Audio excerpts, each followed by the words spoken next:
Chris. Hey, Rob. How's it going? Oh, pretty good. How are you? Yeah, thanks. Weekend? Yeah, pretty good. Spent a lot of time outside. How about you? Yeah. It's well, yesterday got to get outside. I have a painting hobby, and I promised a friend I would do a painting of their view of their house. Oh, cool. I had to spend most of my Saturday doing that. Nice. That's not a bad way to do it. Paint do you use? Oil. Oil paint? Cool. Yeah, it's up to you.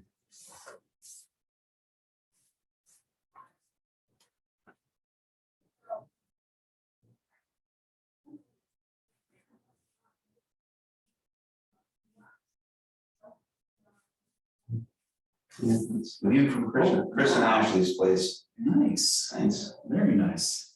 One of these days, I'm gonna get into painting. I It's love fun. watercolor, but I'll try it out. Oh, watercolor is the hardest. Oil is so much easier. Maybe that's why I keep starting and stopping, getting frustrated with it. Watercolor is like the most unforgiving medium I've ever come across. I mean, Yeah. oil paint, if you screw up, you can stripe it, you can Yeah. paint over it. You can. So, but it's good. Now I've been doing it for like 20 years, but just in the last year or two, I've tried to like up my game and get really serious It's really nice. about getting better. Off of myself.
Hi, Tom.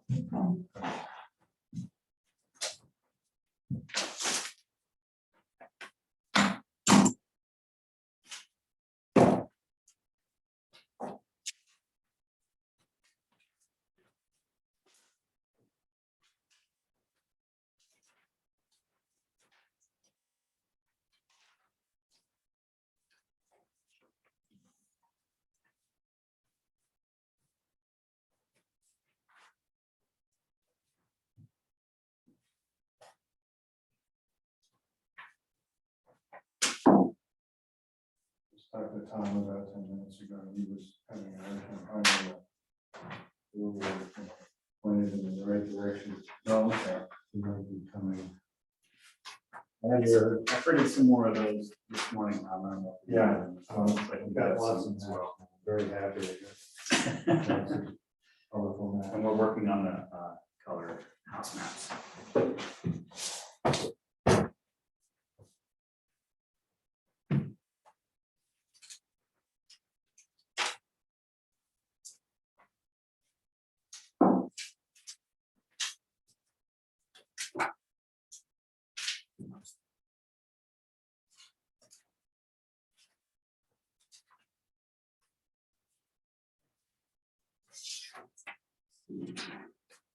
We have no Eric today. I was down here early getting things started. And we've got, No, Eric.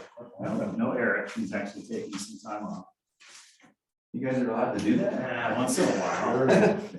Very, We didn't for about 18 months, but now I'm trying to make up for it.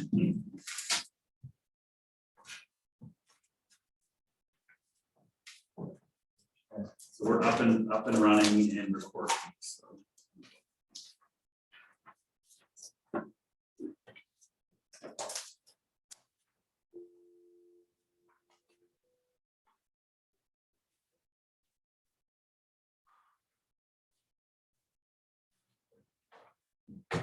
The call cannot be completed if dialed. Please consult your directory and call again or after. was I trying to make a phone call?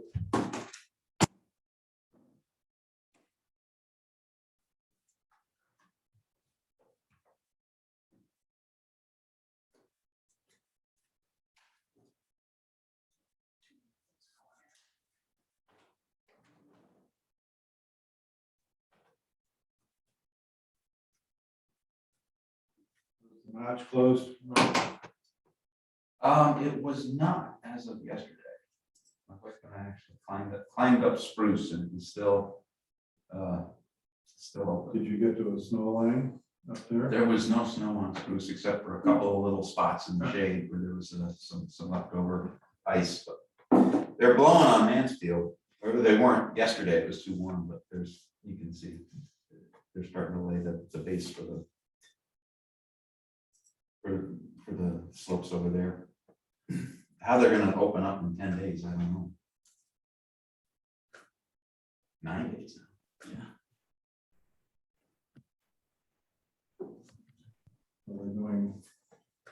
They opened at least some portion of Killington on Friday or Saturday. You can make some turns. They have a World Cup race coming there soon. So they've got a.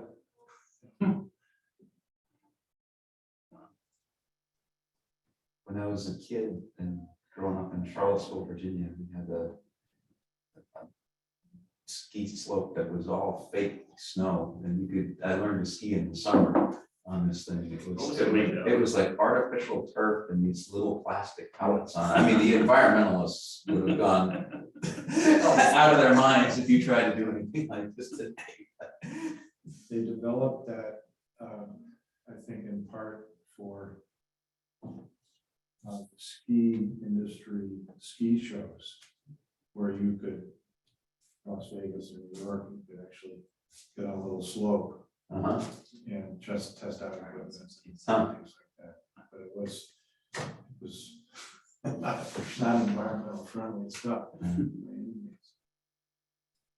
Okay, you have a hard copy of the agenda. I do not make a meeting, right? Let me get one of those.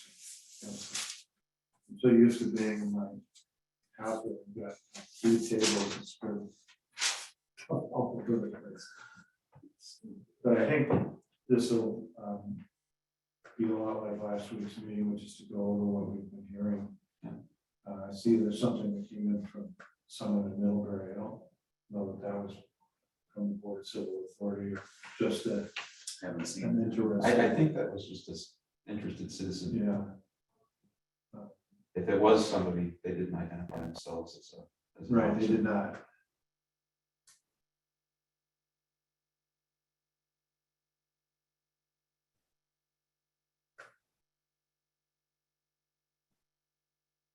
Hi, everybody. This is Jeremy.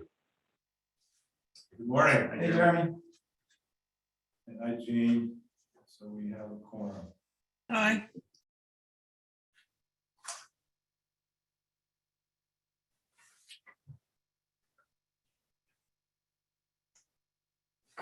So, If I pull the agenda up on the screen, does that Okay. work? yeah.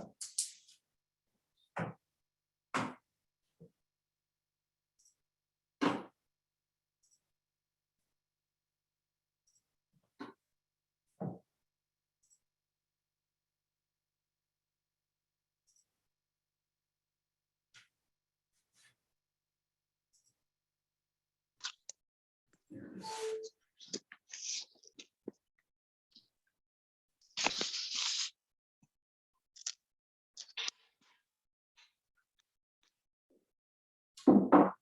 Mr. Koch. Good morning. Hey, you do it, Tom. Okay, had to tap to speak. Well, I'll call the meeting to order and note that the presence of a quorum. I haven't seen Mary. I saw Mary. Mary, okay, Mary's with us, good, and Ed. And I talked with Ed over the weekend. That is at Adrian. Who I think has a hearing this morning. The judges are very jealous, they don't want defer to the apportionment board.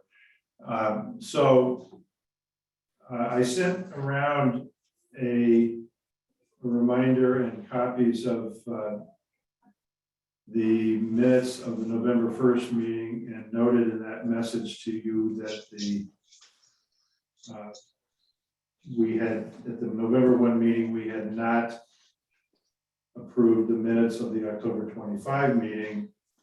The agenda for this morning, we've got 2 sets of minutes, October 25 and November 1. Are you ready for action on those? Either together in one motion or separately. I'm happy to make a motion to accept both. Okay, Rob moves to approve the minutes as posted for the November 1 and October 25 board meetings. Is there I a second? have a friendly, oh, go ahead. I'll second it, It's been. but I would like to make an amendment to split the motion, Okay. Well, why don't because we- I wasn't here last time. We will, why don't we rewind the tape? Rob withdraws. I withdraw my motion to accept both, and we'll put forward a motion to accept the minutes from the 25th. Okay, so the question on the floor is the motion is to move acceptance of the October 25 meeting minutes. Is there a second? I'll second. Thank you. Any discussion, additions, or corrections? I'm going to abstain from that. This is Jeremy. All in favor, please say aye. Or raise your Aye. hand. Aye. Opposed, say no. Abstain. We've got One abstention. Jeremy's abstention on the record. I presume that Jeremy's abstention is because he was not present. Nor was I, but Robert's rule says that even if you were not present, you can still vote on the motion to approve the minutes. Okay, well, I maintain my abstention. Fine, and I voted yes. The record will note that. Rob, would you like to make a motion on the November 1 meeting minutes? I will. I'll make a motion that we accept the November 1 minutes as posted. And we need a second to that from someone who was there. Second. Second. Mr. Koch seconds it.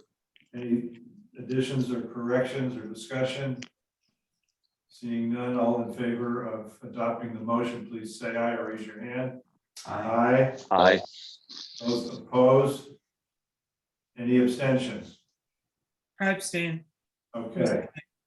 You've adopted the minutes of those two meetings, bringing us to our Title 1, Section 312H, public comment. Is there anyone in the meeting who would like to address the board under public comment?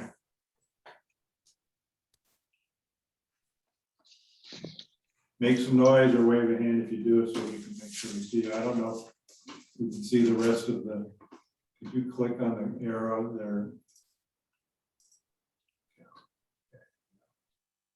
I raised my hand, but I didn't hear you say any names. I haven't seen it yet there, Mr. Oh. Johnson. Go ahead, you have the floor.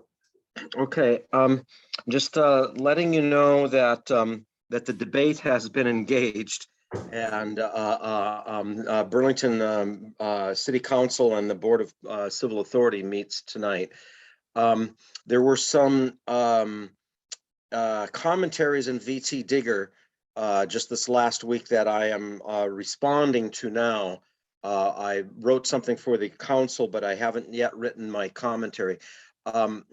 There is a paper, and I guess I have to look up the names again, but it's the title of the paper is "The Context Matters," and then it draws out the effect of single-member districts on diversity, and they conclude that it makes absolutely no difference except in the case when there is a large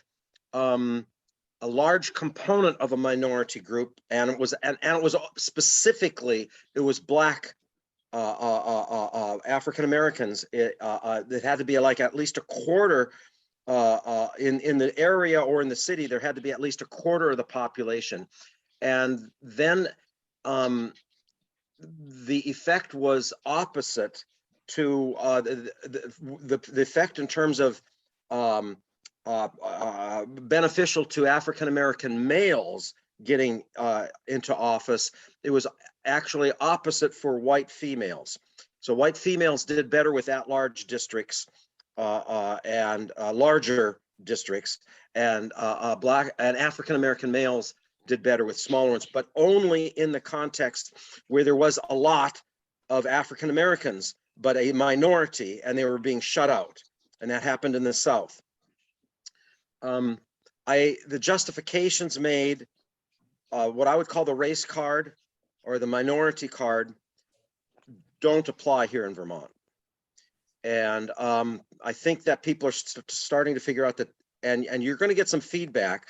You're going to get some feedback. You might have already gotten feedback from Barry, and you might have already gotten feedback from Winooski, that they don't want their they don't want their single 2-member district divided. And Burlington is going to have an administrative fright if they have 10 single member districts and we have 8 wards or whatever the number of wards we're going to have, because there are some wards that have 3 voting machines in the fall election. And it's going to be a mess. And I can't read the tea leaves perfectly, but I have a feeling that you're going to have some real blowback on this. I don't know exactly what the LAB should do with blowback, whether you should respond to it or not, but I think you're going to get some. That's all I wanted to say. Is that an article, Mr. Bristow Johnson, that you could post or send to us for posting? Yes. Can I post my response? I cite that article, but I can in my post, and you can get it. It's but can I just simply post my response to it? I can put a link in the chat to a Google Drive. You know, I can put my thing on the Google Drive and then give you a link on chat. How would you like me to send it to you? That would be fine. Thank you. Okay. Thank you. Anyone else would like to speak to us under public comment? Thank you. It will take a couple of minutes for me to get that on the chat. I'm sorry to be coming in late. I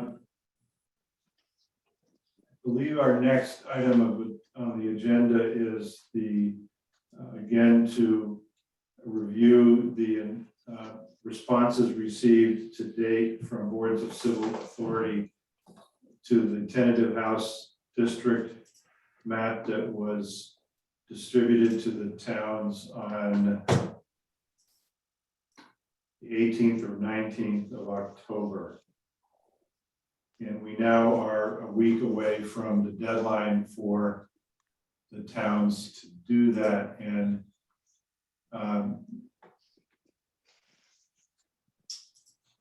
Chris, if you could take us to, okay, good. What we have posted and is on the screen as well, it's posted to our webpage, is an alphabetical listing of the towns whose boards of civil authority have responded so far, which is about, struck me as about 15 or so. And they seem to run the gamut, as we might expect, and some in considerable detail, others in less so. I know that there are BCA meetings this week, and I'm sure there were meetings that with the reports of which have yet to have been filed. One of the thoughts I had driving over here this morning was whether we should consider parceling out these reports among apportionment board members to take a closer look at, to sort of divide the labor up. And I haven't got a plan fully thought through, but it might look like assigning counties out. So that if I were given 1 or 2 counties, I would pay particular attention to those boards of civil authority reports and be able to report into the full board when we meet to discuss those. I was talking with Ed Adrian over the weekend about this. 10 years ago, once we had received the Board of Civil Authority input, we had a series of apportionment board meetings where we met somewhat as a committee of the whole together in person and did a trial and error attempt as a group to see if we could agree on whether or not to accept a Board of Civil Authority proposal or counter proposal. And we actually did it right on the screen. I don't know if you remember that, Robert. We were we would say, well, we got a report from, let's say, Albert, they don't like what we did, they've made a counter proposal. How do we feel about that? Does it, and maybe more importantly, does it work? Does it cause additional problems that would need to be corrected outside of Albert or its house district? And it struck me that if we allocated those reports perhaps by county, with one person having up to 2 counties, or perhaps teams having 3 or 4, we could spread the work around. But I don't know. This, Chris, I need to bring you in on this discussion. In that methodology 10 years ago essentially had someone from the Secretary of State's office, as I recall, who was doing the mapping. Yeah. And the rest of the board, or as many members as could be at a particular meeting, were weighing in and saying, well, why don't you move, Albert says move this line, let's move that and see what it does, and see if that in fact is faithful to the substantial equality of population and the other factors that we are obliged to consider. And I don't know if we're going to have that capability at that point. And it's all coming, I think 10 years ago, we weren't in the same time crunch as we are now in terms of having to turn this around in a short period of time. So any reaction to that suggestion or that methodology?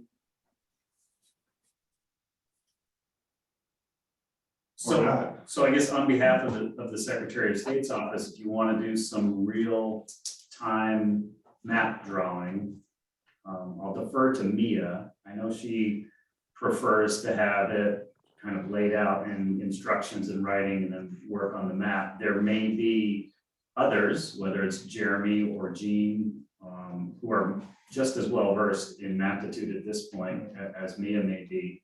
So if we wanted to do that sort of group discussion and moving of lines and tweaking of maps, you know, we can facilitate that through a Zoom meeting and a screen share.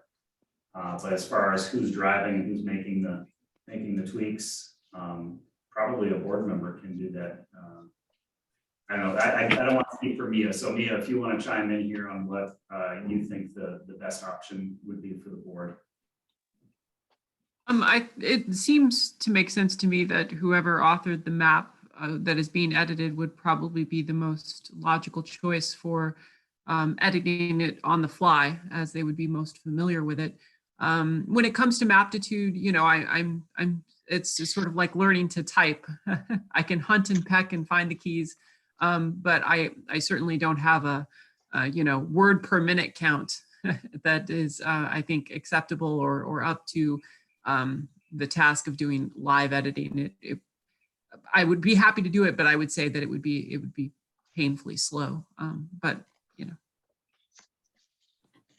Yeah, the trade-off is whether I went back and looked at the minutes from 10 years ago, and there was a period sometime in June where the board met 3 out of 4 days in a week and spent 6 to 8 hours a day working on maps to respond to the Board of Civil Authority feedback, try to get the board itself to develop a consensus about these individual tweaks and changes, trying to keep the big picture in mind at the same time.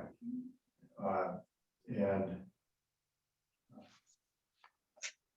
I don't know that the board members who've been working on the 2 competing maps will have the time available to do that. And it may be that we will not be able to function in that same way.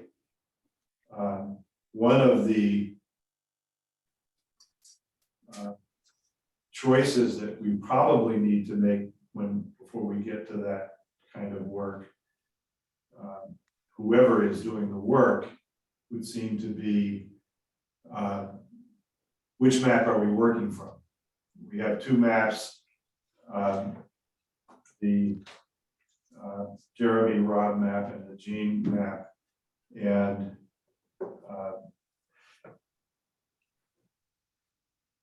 at some point, we're going to have to narrow this down to either one of them or a hybrid version. And the difficulty in creating new maps, the time element involved, it suggests that we're going to be much better off taking one of those two maps, maybe doing it with both of them at the same time, I don't know, as opposed to starting from scratch with a third map. That in turn brings up the question of how we are going to process the Board of Civil Authority feedback to the tentative map that was pushed out a couple of weeks ago. And I will probably be visiting with board members individually on that to see what that consensus, how that consensus emerges. Correct me if I'm wrong or steer me a little bit, Rob, if I get a little bit off, but 10 years ago, the board did react and did make changes in terms of a single member versus two member district model. I forget how many two member districts were in the map that the board ultimately sent to the legislature. So, We can figure that out. yeah, I'm gonna misremember between what they approved over there and what we sent Yeah. them. Anyways, we'll figure that out, but that will, the extent to which the board consensus develops around accommodating towns or groups of towns who say they strongly prefer to stay in a two-member district might depend on whether it makes more sense to work off of which map we work off of. And I don't think we've had a discussion yet about that issue, at least even at the theoretical level of accommodating local comment and counter proposals. What we certainly found last time around was that you couldn't accept all of the Board of Civil Authority counter proposals because they didn't all agree with each other. And they all, in some cases, they were proposing solutions that had clear and significant population deviation problems. So I'd love to hear some commentary about those reflections to see where you might be trending yourselves on that. Rob? Well, just a thought on the procedure going forward. I think, I sympathize with Mia and everybody who's tried to learn aptitude and are hunting and pecking on it. But I think as the next phase, it would be important to have somebody who's sort of neutral be in charge of the map for a couple of reasons. One, logistical that you talked about is that our maptitude maidens on the board may not be present for all of the discussions. And the other reason is more fairness. I think that they need to be fully engaged in the discussion rather than, saying, what about this, Jeremy or Jeannie, go fix that while we discuss what's going on. I don't think that that's fair to the board members. Simply because they've taken the extra time to master a skill that not all of us have done. That seems like adding insult to injury. So that's my thought on that. And then, I like the idea of getting together as a committee of the whole and going through one by one and say, can we accommodate this? Can we not accommodate this? Do we want to accommodate this? Oh, excuse me. Apologize for that. No, and it might be, I'll get the second, it might be, I will circulate a selection of the minutes from 10 years ago so that everyone can, if you haven't read them, you'll get a sense of how those discussions went and how those resolutions happened. Not every, I mean, it was not easy.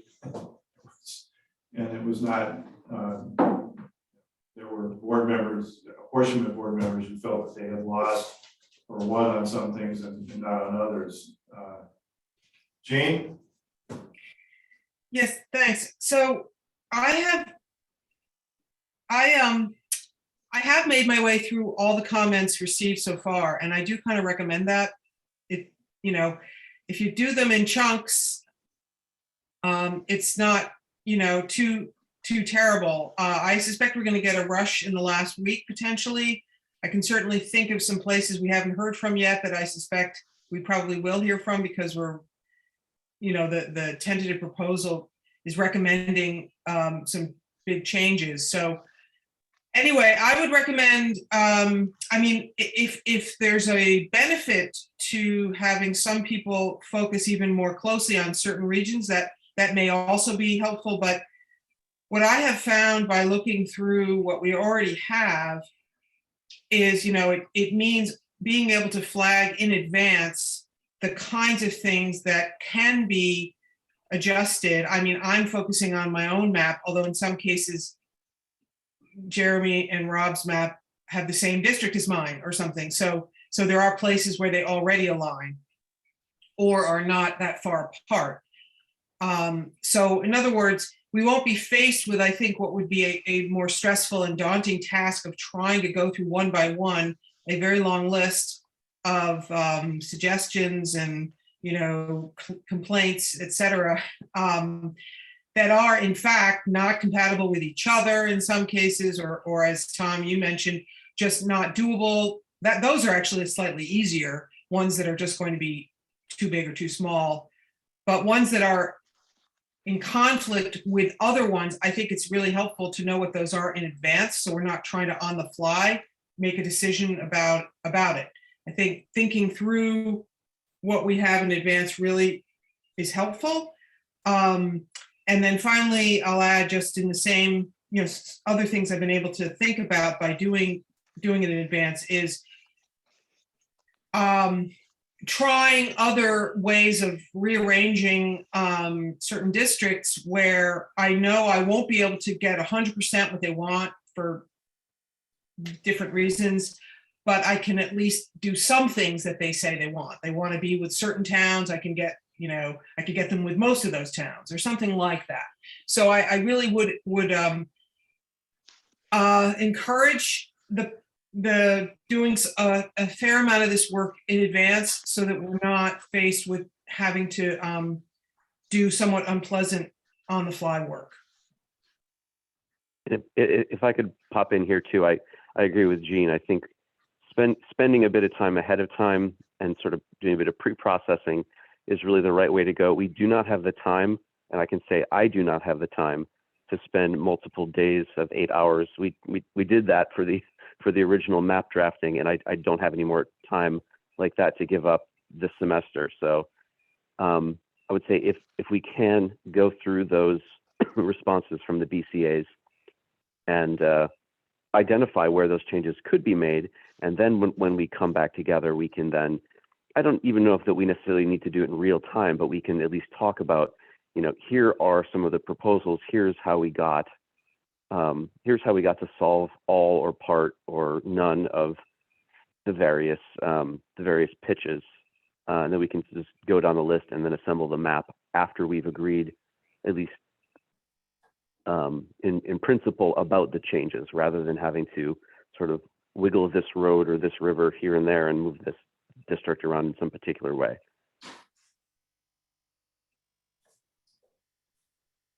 So Rob and Jeremy, is that something that you have been looking at doing as you've seen the feedback come in?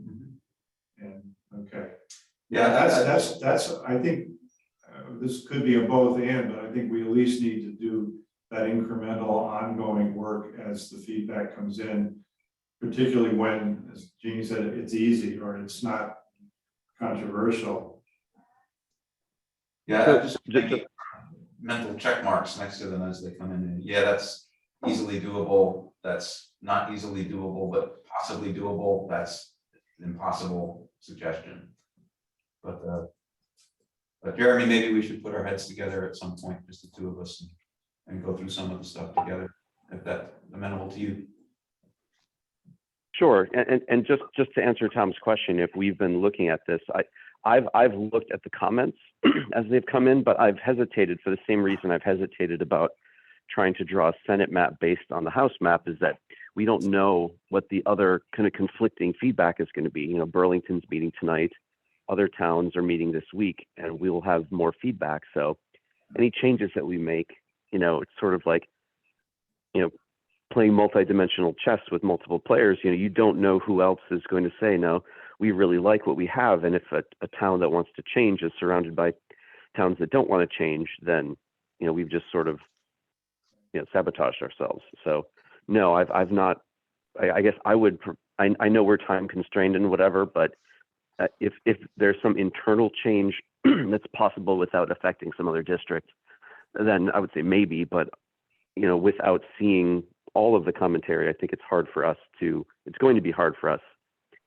to make good forward movement on adjustments. Right. Yep. It's going to be difficult in any event.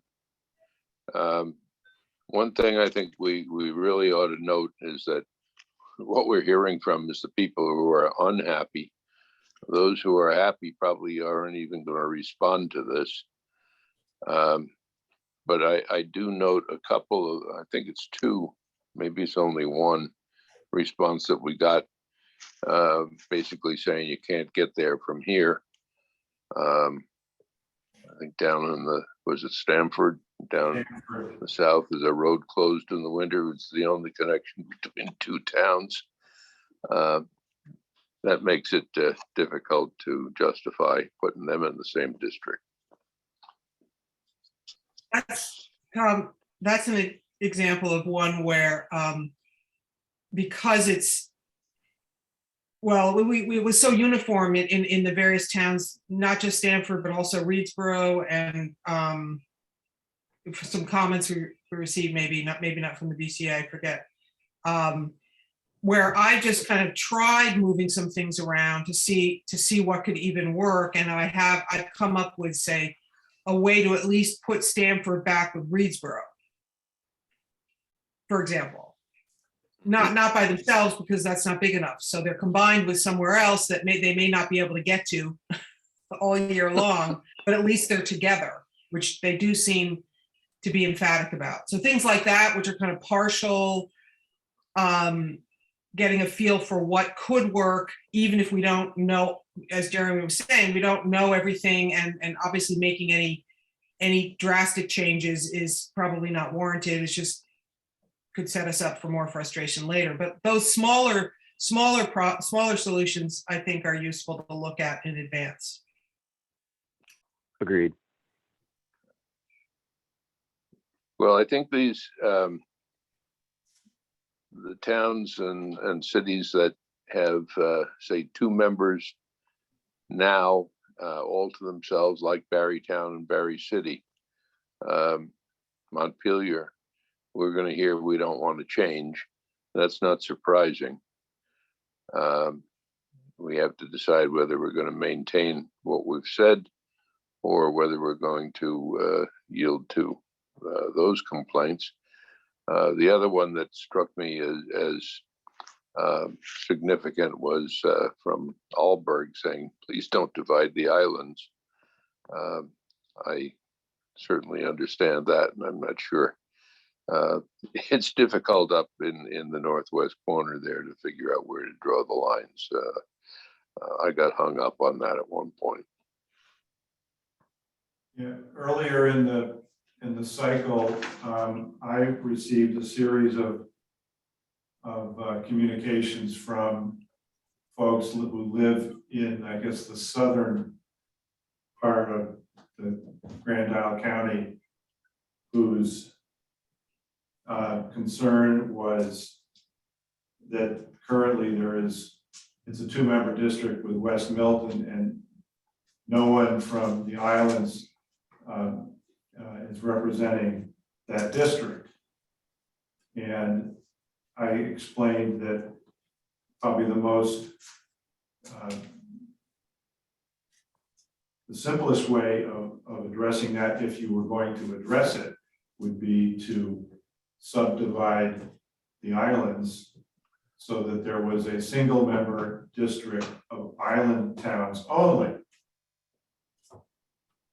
But that would mean you would be subdividing the islands in some fashion. And that small group of people were extremely enthused about that, because for them, they wanted to be have the assurance that there would always be somebody from the islands who was in the house. But you can see here, you've got somebody from another part of the islands for whom that's they're not, they don't, that BCA is very unhappy with that. So this is just what we're going to be confronting as we come to the end of the process. Mary, would you like to weigh in on this?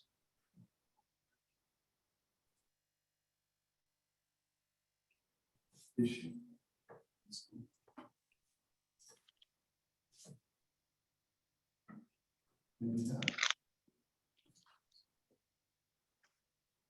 Mary, if you're there, if you could unmute and chime in.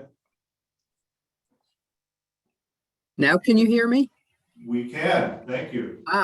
Okay. Sometimes it takes a different setting for unmuting.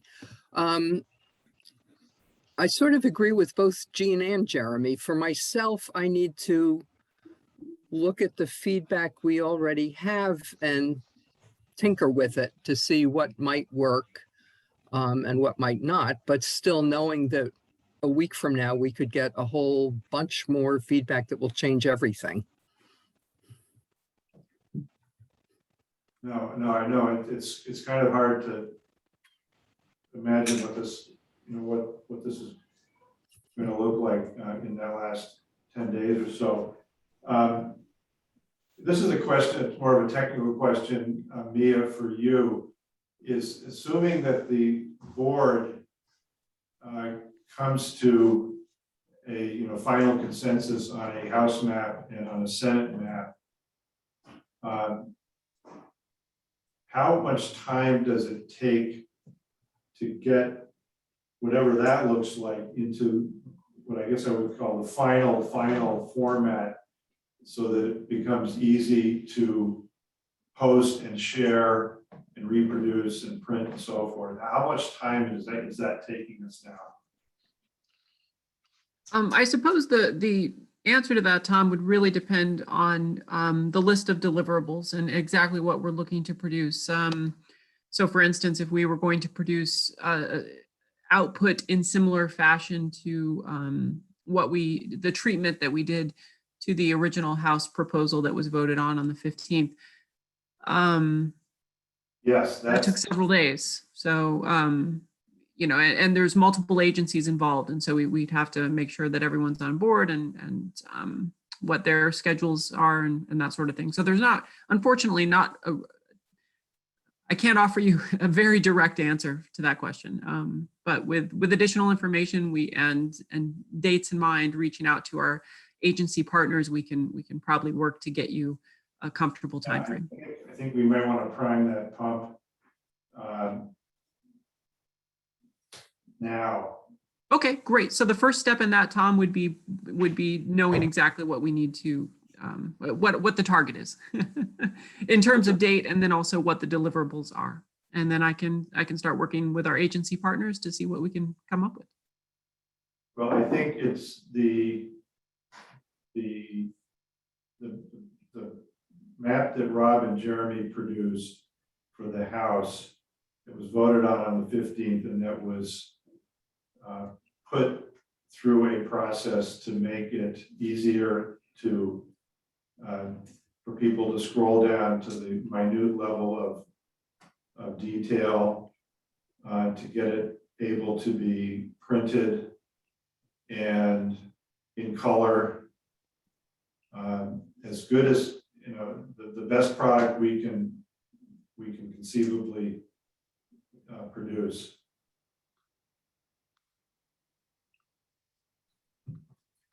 So Just for out of that, curiosity, I'll start working with our agency partners to do you have a timeline as far as when that map is going to be ready for that treatment, for that final production?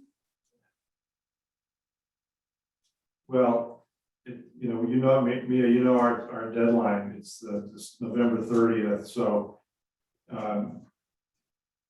we'll try to get to that point before November 30th. Well, the deadline is November 30th, but Thanksgiving is November 25th. And I'm sure that members of the board and members of the Secretary of State's office have plans that will distract us from that work between, say, the 23rd through the 20, whatever that following weekend, close to the 30th. So I think we really want to have this done by the 23rd, if possible, or as much of it done as possible by the 23rd. Yeah. and that- could I ask a quick question before we get too far down this road? I think it's Jeremy. Sure. Oh, okay. So the legislature and the boards of civil authority are different consumers of this data. Do we need to provide the same level of granularity and detail to the legislature in our final delivery and final report, or are we still looking at communicating this to the wider public at this point? I mean, in terms of the timing and like having to have it out by our deadline, we have to have it to the legislature by our deadline, but the legislature is more than capable of dealing with the actual maptitude for redistricting files. And if we're looking to do this as outreach to the rest of the world, then I think we could spend time maybe after that, putting them into the individual district PDF formats. I've been thinking about that option, Jeremy, as well, and I think as a practical matter, we may end up not having a lot of choice in the matter. In that, by that I mean, and with the intervening of the holiday, and wanting to get a quality, something of reasonable quality delivered to the General Assembly on the 30th, we may end up, whether we like it or not, having to get a more refined deliverable a week or two later.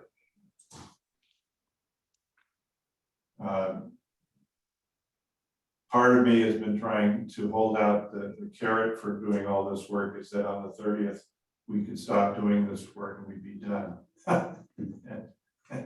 and not continuing to grind away, but as a practical matter, and depending upon the difficulty we as a board have coming to a consensus, Jeremy, you may be right, there may not be the need in some sense of the word, but we just may not be able to squeeze it out. Right. I mean, does it make sense to put that pressure on our friends at the Secretary of State's office right before Thanksgiving to assemble that when it's not really needed in that timeline? So. Understood, although this deadline has been on the books for 6 months.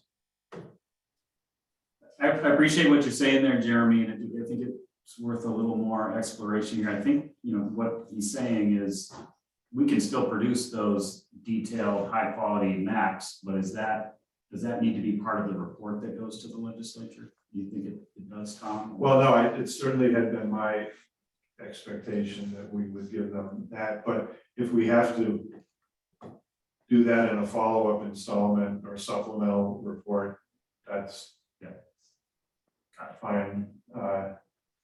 You know, when the legislature made the change to the statute to push out these deadlines, it was somewhat of an educated guess about how well this would work on that time frame. And they picked November 30th as a date that would give a month before the legislature, 5 weeks before the legislature convened. As it seemed like a good idea. Let's do it a month before January. Okay. I just want to quickly, this is Jeannie, I wanted to just add, I'm looking at this statute, not that it, you know, I'm not trying to parse the words here in some clever way, but it just says the board shall submit its final proposal for reapportionment to the clerk of the house not later than 90 days. And it's, you know, I mean, I think a conversation perhaps with someone in the legislature to clarify that we intend to submit the proposal, but not necessarily all pieces of detail connected to it. Well, good point. I've been in conversation with, I've had sort of briefings over the last 2 weeks, just to tell them what progress the board has made and what's left to be done with Speaker of the House, President Pro Tem of the Senate, Senator White, and I have not connected with Representative Copeland Hansis, but they understand what we're facing, and I think we'll be reasonable about it. And there's not much they can do. I'm not sure what the consequences are to us if we miss, if what we deliver is not what they were expecting on November 30th, as long as we follow up with it and produce something overall that we can take pride in.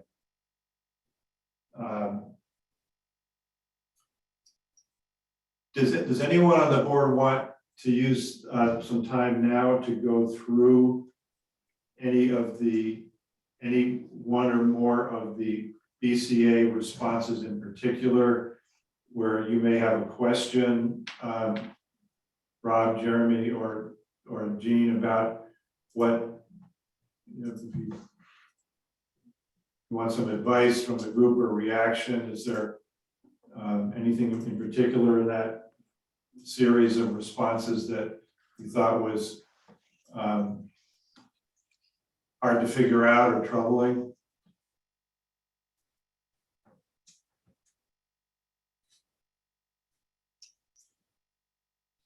Tom, this is Jeannie. The only thing this minute that I can think of, I guess I just want to make a comment about, well, maybe two things. One connects to something Robert Bristow Johnson said earlier, that I did see the submission by the BCA from Winooski, and I thought that was very important voice to hear. I think, unless I'm mistaken, I think Winooski is one of the more diverse communities in our state, and I thought it was important to hear that they don't want to be split into two districts, and although they didn't elaborate, they did mention some issues of equity that they had in mind in their decision. The other thing is a more general comment, which was which just, I think there continues to be some misunderstanding about the role of the 10% in guiding or limiting the possibility of deviations. And we don't have to go into it now. I think others maybe already are aware of this, but and there may not be much we can do about it, except I do think it's useful to let, to the extent that districts believe, as long as the deviation's under 10%, everything's fine, or, you know, should be accepted or needs to be accepted. It may be helpful to clarify that with whoever the right person would be. I've had about 6 or 8 discussions with different towns over that particular question, and the common thread was, well, it's okay as long as our deviation is less than 10%. And that isn't what the law says, and that really, I don't think, is what we said in the materials distributed to the towns, but I think it's not hard to see how you could, if you wanted to believe it was that's the way the law was, if you saw the language we used, it would be easy to make a jump that wasn't warranted. This came up in Charlotte in particular, where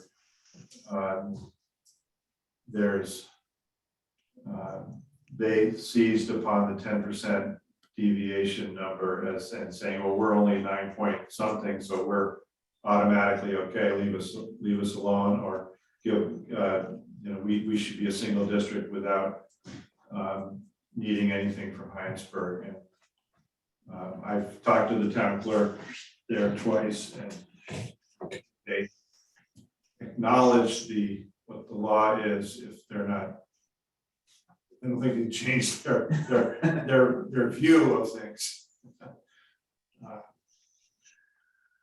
With this degree of misunderstanding, it might be helpful for you to do a quick memo to be distributed to all of the towns that have been asked to react to this. I did a little blurb that I sent around to all the board members to use in your interactions, but it would be easy to push that back out. Yeah. My suspicion is if we did get to a +10, -10 deviation and it was challenged, that it would be upheld. But of course, that's not yet the law. That's only my guess. So it's hazardous for anybody to rely on that assumption. Well, you're a justice, but it's just justice of the peace, right, Tom? Yes. Right. No. Okay. So going forward, Chris, you're going to continue to update the Board of Civil Authority reports on a daily basis, if we get them on a daily basis. Everyone's going to read them, make some notes about perhaps whether it's a simple fix or a complex fix. The map makers are going to do likewise. And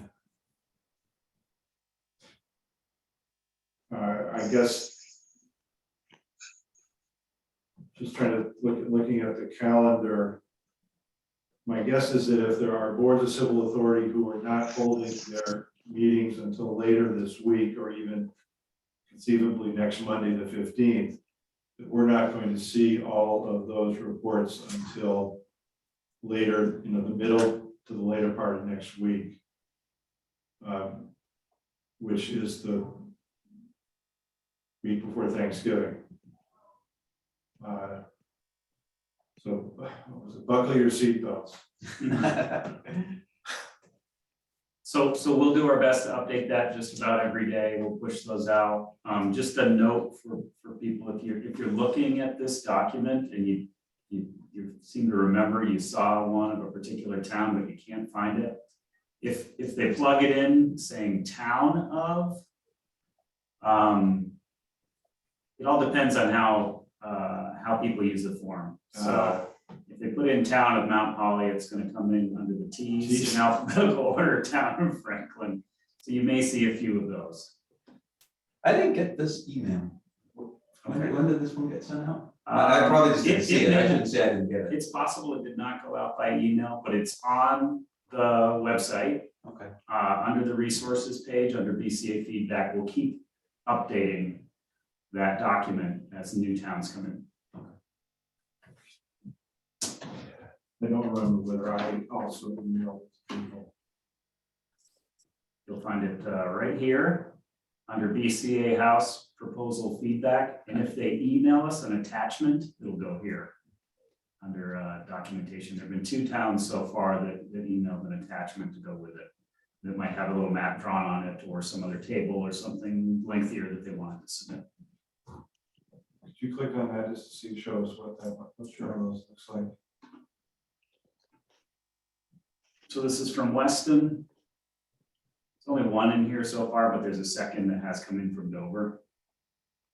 This is just additional information that they wanted to present. The one from Dover, I think, includes a map with some sketching on it of what they propose.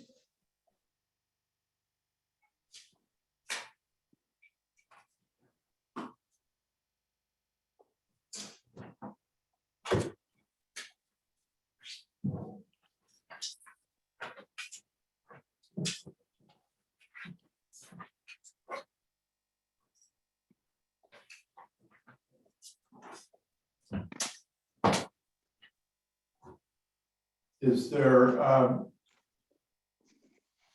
any update from anybody on the board about their thinking on the Senate effort? We now have I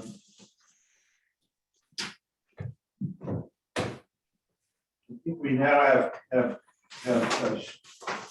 colorized versions of the single-member Senate district proposal from Jeremy, from Jean, and I think that the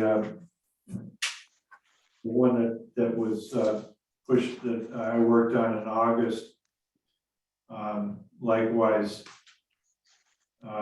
is now in color to help make it easier to discern the borders.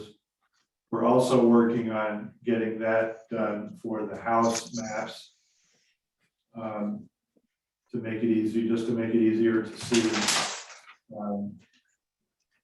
where the districts are. So Jean, do you have any, are you making any updates or got anything in the works on yours?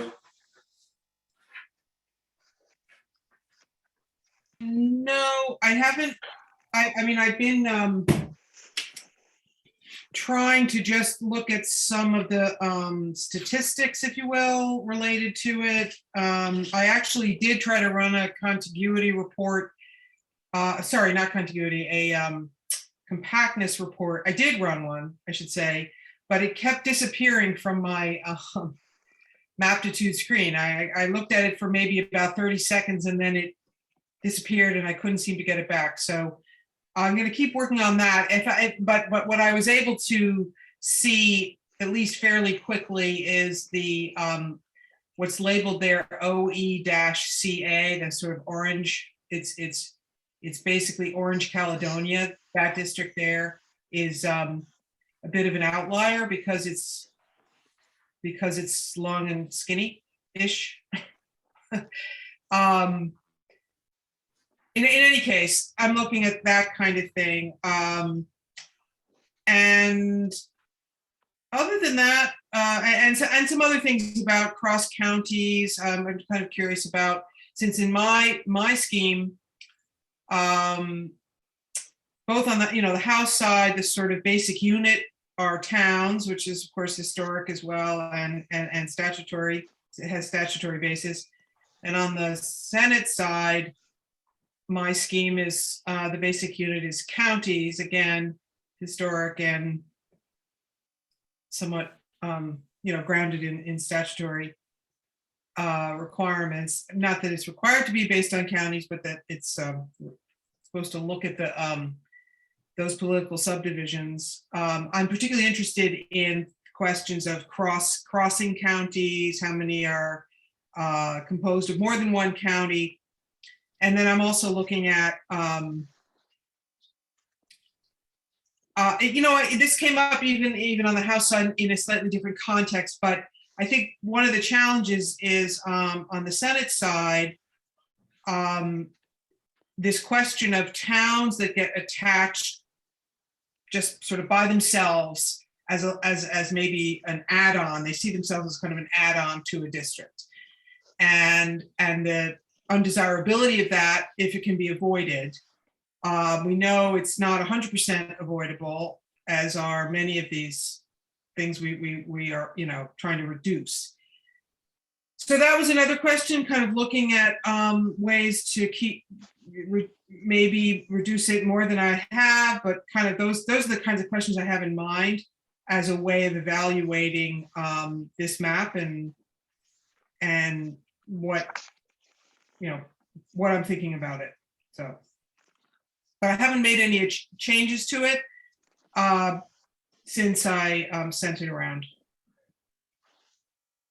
One of the things I've noticed, and this is a small point, but the labels for the districts for both of the two Senate proposals, and which also contains the percentage deviation, can, in the districts that are small, sort of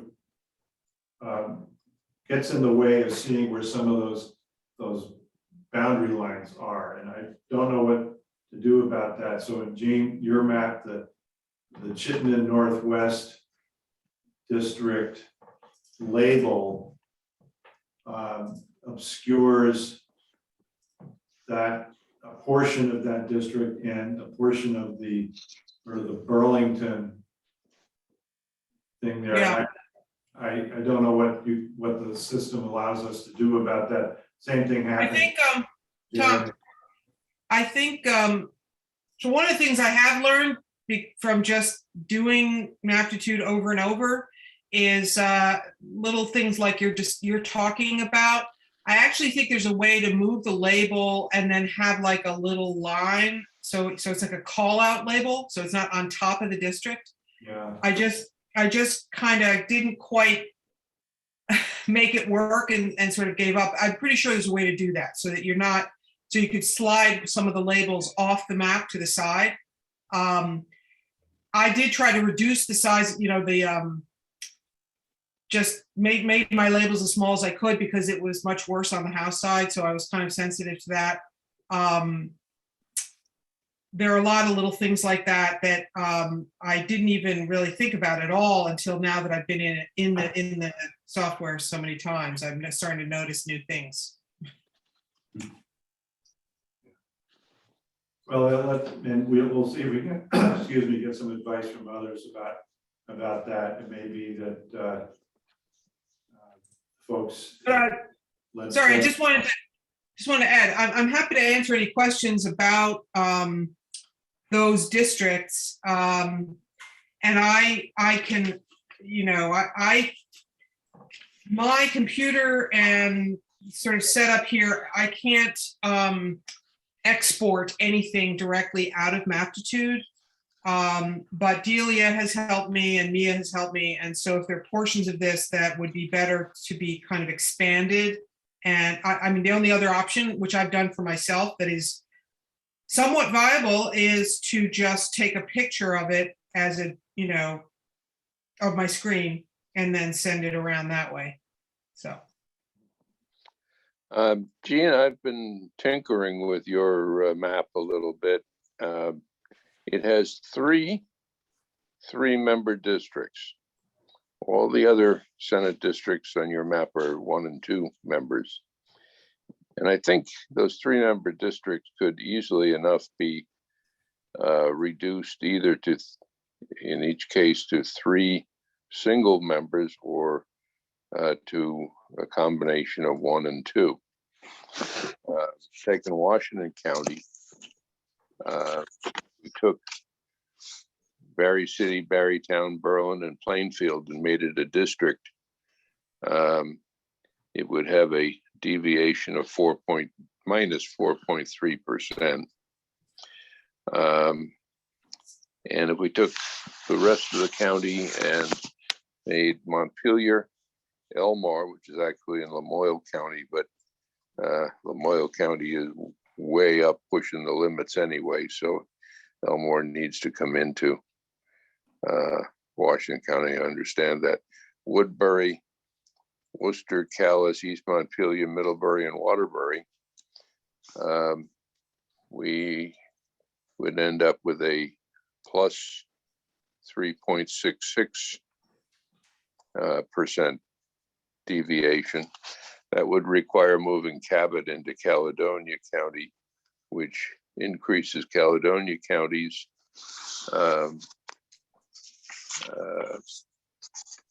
deviation. But if we then put Barton back into Orleans County where it belongs, things would even out. So we could easily enough make 3 Senate districts out of Washington County. In Rutland County, if we took basically the southern third from Shrewsbury going down, leaving Clarendon with Rutland City and going out to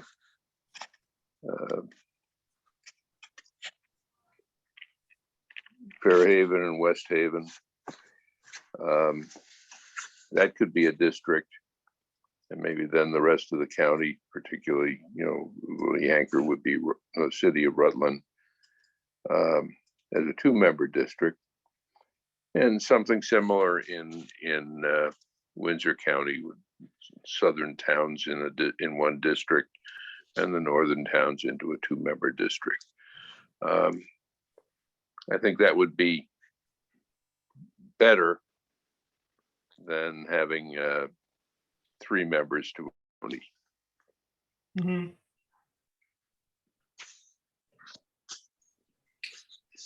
Gene, Well, Gene, in your map, the Orange Caledonia district, how many senators would be in that? 2. Sorry, I just want to say thanks, Tom. I'm interested in what you had to say. I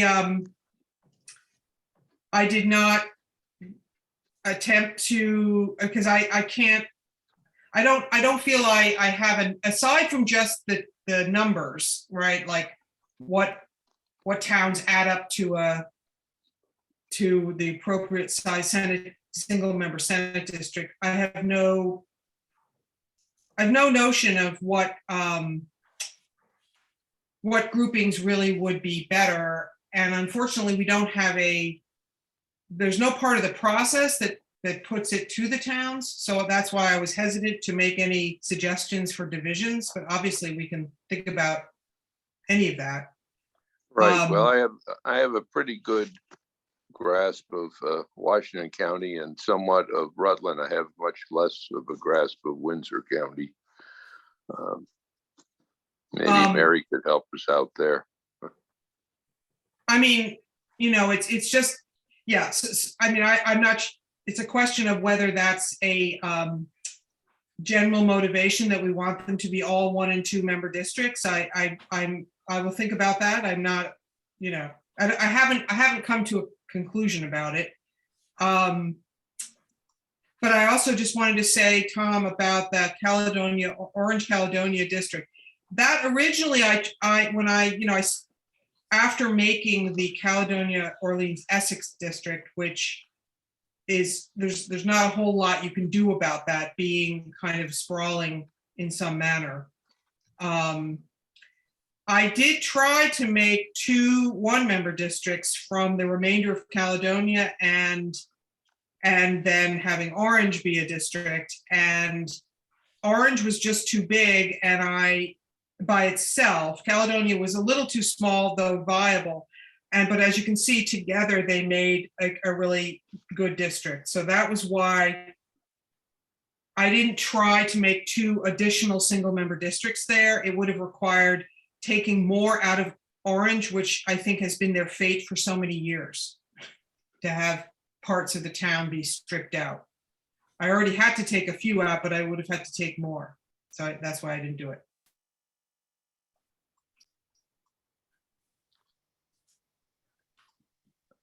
I saw that and I understand. I worked those same numbers and I understand what you did and what you really have to do there. There's no good solution otherwise. And the 3 towns I took are, at least 2 of them, I think, which is Thetford and Stratford, are right next to Norwich and Sharon, which I think are it's a very similar, I mean, they have a good relationship, I think, there, that region. So I didn't feel quite so bad about moving them, but I mean, they may not like it. I don't know. I didn't talk to anybody there, but I have, that was one that I at least had some idea what I was looking at.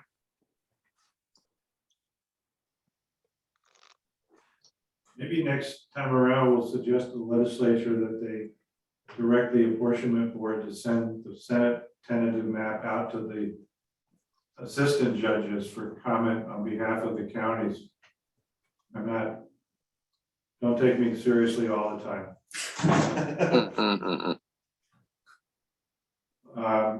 Thanks, Gene, and thanks, Tom, for those comments.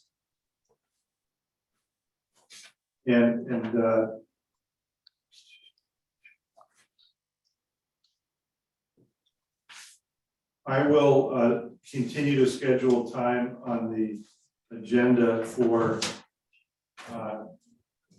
closure on the Senate.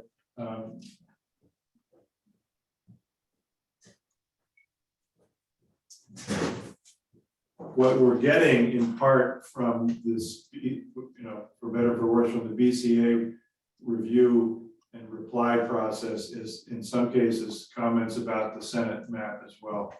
So we are getting some feedback in that regard.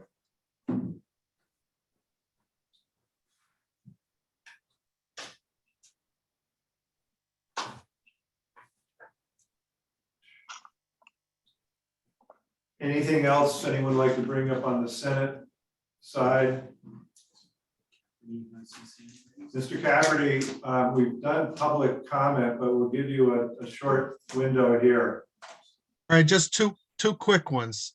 One is that, I have submitted a proposal for creating districts in Chittenden County, and I don't have the mapping ability that your folks do.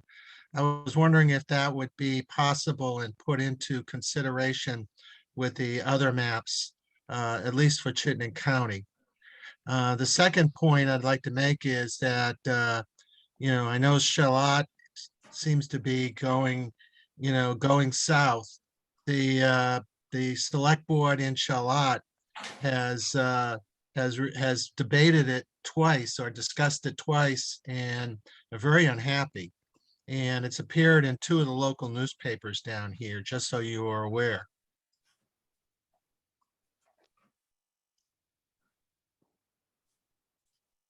It's hard for me to tell whether they're more or less unhappy than Huntington is.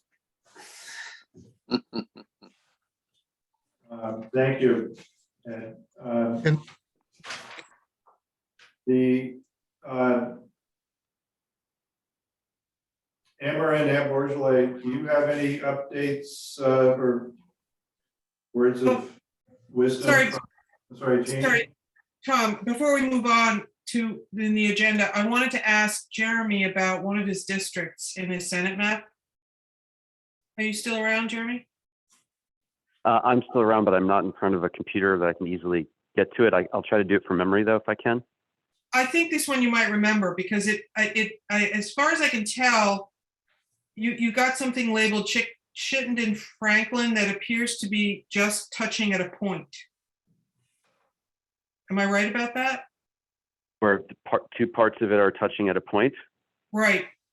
I would not have done that intentionally. If that's if that's the case, then that was an oversight on my part, and I need to go back and revisit that then. I can tell you it's the one that's Huntington, Buells, Bolton, Jericho, and then it's also got Westford and Milton. Oh, okay. I will go back and look at that when I'm back in front of a PC then. I mean, I'm not 100% certain that's a point, but it looks a lot like a point on, without, some of these that look like points are slightly a little wider than that, but you know what I mean?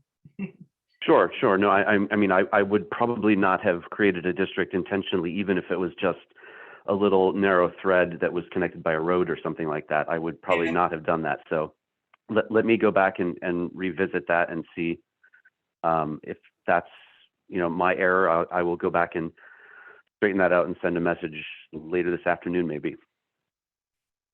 Okay, just thought I would check. No, thank you for that.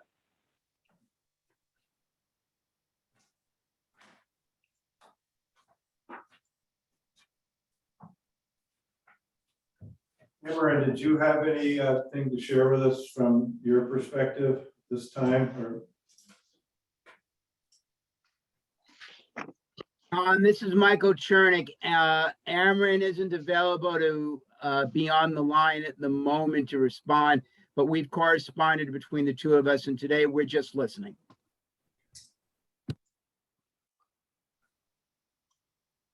Thank you, Michael. Chris, do you have anything from the Secretary of State's office?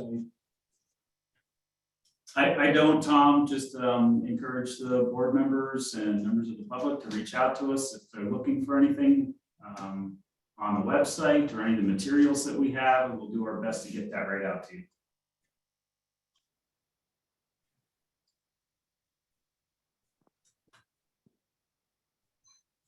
And I take it we're still good on all of the competing maps still have 150 House members and 30 senators. Good. As far as I can tell, yes. Anything else a board member would like to take up under other business?